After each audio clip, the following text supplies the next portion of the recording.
आप देख रहे हैं टीवी टीएफडी इंडिया। टीवी टीएफडी इंडिया में आप सभी दर्शकों का स्वागत है।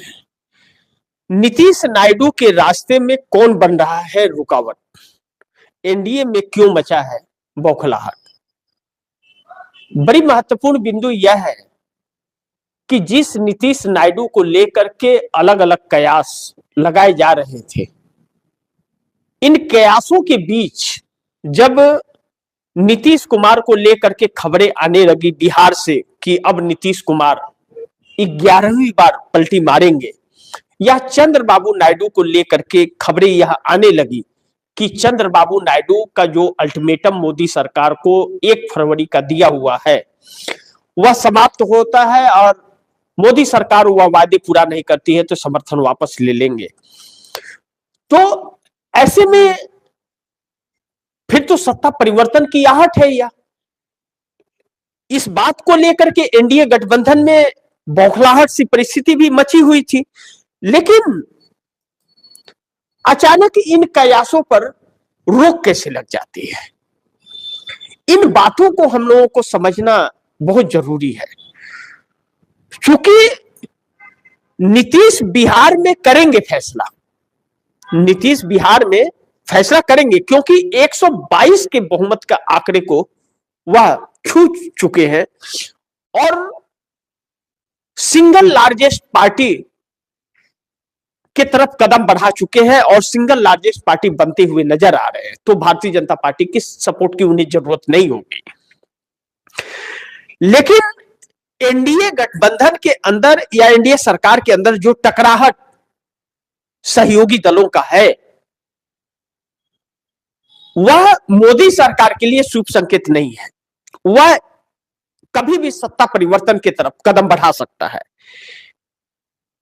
अब यूजीसी का जो मामला रहा, जिस तरह से बवाल हुआ पूरे देश के अंदर, लोग सड़क पर आ गए, तो सहयोगी दलों के वोट बैंक भी उससे टूटते हैं। चाहे साधु संतों का हो तो भारतीय जनता पार्टी के साथ रहने से सहयोगी दलों को नुकसान होते हैं, इस तरह से आंदोलन हो तो ऐसे में नीतीश नायडू अगर बाहर निकलते हैं एनडीए गठबंधन से तो उसका मतलब यह होता है कि सत्ता परिवर्तन होना।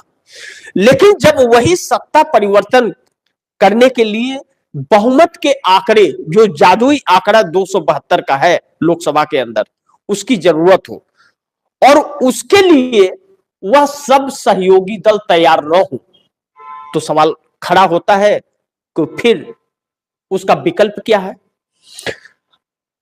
अब अच्छा हुआ कि इंडिया गठबंधन से है तौबा कर लिया कांग्रेस ने कि कम से कम उसमें पीसेगी तो नहीं, उसके ऊपर सवाल तो कोई खड़ा नहीं करेगा।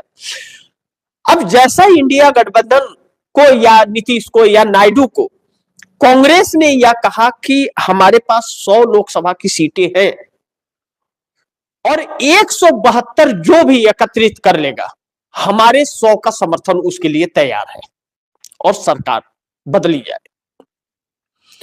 ना तो उसमें पीएम बनने का कोई रुकावट है, ना तो उसमें गृह होम मिनिस्टर बनने का रुकावट है, ना वित्त मंत्री, ना कोई भी मंत्री बनो अपने आप। कांग्रेस को कोई मंत्री पद नहीं चाहिए, लेकिन सत्ता परिवर्तन होना चाहिए। तो अब ऐसे में जो कांग्रेस के ऊपर आरोप लगाया करते थे वही मोदी सरकार को बैकडोर से समर्थन देते हुए नजर आने लगे, क्योंकि फिर अब वह कांग्रेस पर नहीं आरोप लगा सकते, क्योंकि वह तो तैयार है, वह तो कह रही है कि 172 लाओ और 100 का समर्थन ले लो हमसे। तो यह जो परिस्थितियां हैं इस देश के लिए बड़ी संकट भरी है। मोदी सरकार को लेकर के जैसे यूजीसी हो या शंकराचार्य के मामले पर जिस तरह से सड़क पर लोग आकर के खड़े हैं, या चुनाव आयोग के वोटर लिस्ट से नाम काटे जाने के लिए अखिलेश यादव कितने बार आए, 3 करोड़ से 4 करोड़ तक लोगों के नाम काट दिए गए। 3 करोड़ लोगों के नाम काटे गए और 1 करोड़ 22 लाख लोगों के तकरीबन नोटिस दिए गए, यानी कि 4 करोड़ कट जाएंगे नाम। अखिलेश यादव कितने दिन सड़क पर बैठे क्या? सिर्फ आकर के माइक के सामने एक बयान देने से बात नहीं बनती, लेकिन बस हो गया, बात खत्म, रात गई बात गई। जिसका कटा हुआ समझे, तो यह कहीं ना कहीं कंप्रोमाइज नजर आ रहा है, जो इस देश के लिए शुभ संकेत नहीं दे रहा है। अब ऐसे में ममता बनर्जी भी जब जब अखिलेश यादव का संपर्क ममता बनर्जी से होता है, तब तब अखिलेश यादव की रणनीतियां बदल जाती हैं। अब अखिलेश यादव उत्तर प्रदेश के क्षेत्रीय पार्टी में से हैं, लेकिन पार्लियामेंट में इस बार ऊपर वाले ने उन्हें नंबर 3 की पार्टी बना के भेजा है। 37 लोकसभा की सीटें पहली बार समाजवादी पार्टी को यह मिला है कांग्रेस की वजह से। कांग्रेस न साथ लड़ी होती तो मिलता भी नहीं। ममता मायावती तो धरातल में पहुंचा दी थी, 5 तक आ गए थे। लेकिन इन नेताओं पर भरोसा जताकर 37 सीट देकर या ममता बनर्जी को 29 सीट दे करके जनता ने कहीं ना कहीं अपने आप के साथ धोखा किया है। अगर यही कांग्रेस के पास रहा होता तो आज मोदी की सरकार न होती दिल्ली में। लेकिन यह सब अपने स्वार्थ के लिए सब के सब पीछे, पर्दे के पीछे से मोदी सरकार के साथ खड़े हैं। यह वजह रहा कि इंडिया गठबंधन को छोड़कर कांग्रेस को अकेला चलना पड़ा। अब दूसरी जो मैं कह रहा हूं कि नीतीश नायडू के रास्ते में कौन बन रहा है रुकावट, एनडीए में मचा बौखलाहट। अब आप दर्शक सोचिए, चंद्रबाबू नायडू की मैं बात बताऊं, अब इंडिया गठबंधन एक रहे या न रहे, सरकार पलटे या न पलटे, लेकिन चंद्रबाबू नायडू मोदी सरकार से आज नहीं तो कल जरूर समर्थन वापस लेंगे, क्योंकि उन्हें अगर आंध्र प्रदेश में अपनी सत्ता बरकरार रखनी है और या 29 में फिर चुनाव जीत करके आना है सरकार बनाने के लिए, तो चंद्रबाबू नायडू को मोदी का साथ छोड़ना पड़ेगा, अन्यथा वह चुनाव हार जाएंगे। क्योंकि चंद्रबाबू नायडू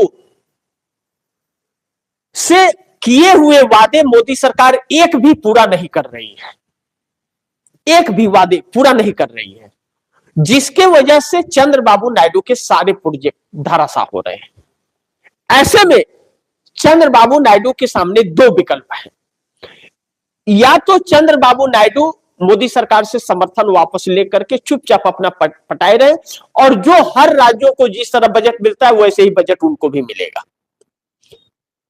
पहला रीजन। और दूसरा, या तो फिर चंद्रबाबू नायडू को बस जो मिल रहा है चुपचाप वह लेकर के पटाए रहे और बीच बीच में तेवर दिखाते रहे। लेकिन मोदी सरकार इसलिए नहीं सुनेगी कि इसे कोई फर्क नहीं पड़ता समर्थन वापस लेंगे तो, क्योंकि इंडिया गठबंधन सरकार नहीं बनाने जा रहा है। इंडिया गठबंधन के जो कांग्रेस को छोड़ करके जो घटक दल है वह सब मोदी के चरणों में शरणागतम है, इसीलिए यह सरकार नहीं गिर पा रही है। अब नीतीश कुमार भी अगर चल दिए तो भी कोई फायदा नहीं, लेकिन नीतीश कुमार बिहार में जो एनडीए गठबंधन छोड़ करके महागठबंधन के साथ सरकार बनाना चाहते थे, और इस सिचुएशन में जब सब एक नहीं है और ऐसा करते हैं तो उनके लोग मोदी के साथ ही रह जाएंगे, क्योंकि उनको विकल्प तो नहीं मिल रहा है। या फिर नीतीश और नायडू मिल करके समर्थन वापस लेके इस सरकार को गिरा सकते हैं, भले सरकार ना बने, लेकिन अगर चुनाव हुआ, राष्ट्रपति शासन लगेगा और फिर चुनाव होगा, तो चुनाव होने के बाद फिर यही सरकार बहुमत में आएगी, क्योंकि व्यवस्थाएं जैसी है वैसी ही रहेंगी। इसलिए इस सरकार का विकल्प सरकार बनाना था, जिसके लिए कांग्रेस प्रयास कर रही थी, नीतीश नायडू को साथ लाने की कोशिश कर रही थी और ऑफर दी थी, लेकिन इंडिया गठबंधन बार बार अपने हरकतों से बाज नहीं आता और बैकडोर से समर्थन करता रहता है। अब इन सब हालातों में चंद्रबाबू नायडू के सामने वही 2 रास्ते हैं, नीतीश कुमार के सामने कोई विकल्प नहीं है। नीतीश कुमार अगर छोड़े तो बिहार में तो सरकार बना लेंगे, केंद्र की उनकी जो सांसद है वह मोदी के साथ चले जाएंगे, तो फिर समस्या बड़ी खड़ी हो जाएगी। यानी कि इंडिया गठबंधन के जो सहयोगी दल हैं कांग्रेस के साथ, वह सब कहीं ना कहीं बिके हुए हैं, कांग्रेस अलग थलग है। इसलिए कांग्रेस ने जो रास्ता अपनाया है कि एकल चलो, जनता के बीच खुद ही जाकर के सब अकेले करेगी जो करना है, वह कहीं ना कहीं बहुत अच्छा कदम नजर आ रहा है। अब जनता को फैसला करना है कि उन छोटे दलों के साथ क्या करना है, क्योंकि वह सब कहीं ना कहीं सीटें तो लेकर के आते हैं लेकिन बाद में बिक जाते हैं। तो वैसे को सीट देकर जिताकर चुनाव क्या फायदा। इससे अच्छा तो दो पार्टियां हैं, ठीक है। यानी कि भारतीय जनता पार्टी का शिकंजा उन सभी पार्टियों पर कसा हुआ है। वह भाजपा के खिलाफ नहीं जा सकते, चुनाव भाजपा के खिलाफ लड़ सकते हैं लेकिन खिलाफ जाएंगे नहीं, यह प्रमाणित हो रहा है। बाकी देखते हैं कि क्या होता है। लेकिन एनडीए सरकार के अंदर भी, एनडीए गठबंधन के अंदर भी टकराव काफी है, टकराव कम नहीं है और टकराव कम होने का नाम भी नहीं ले रहे हैं। अब नीतीश का जो भी फैसला होगा बिहार में करेंगे, वह देखने लायक होगा कि क्या फैसला होता है, या भाजपा के साथ ही रहते हैं।